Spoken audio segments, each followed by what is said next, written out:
ওরা এটা ভোগ বিলাস করছে আর আমরা ভাঙা বাড়িটা দেখতে যাচ্ছি। হ্যাঁ সত্যি তো। হ্যাঁ ইয়েস।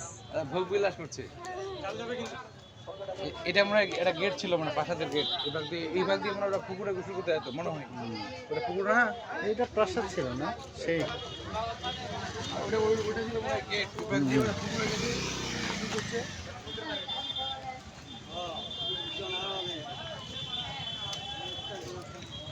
এটা কি জমিদার ভাই? টানকোনা জমি। ও এটাই টাঙ্কনা জমি।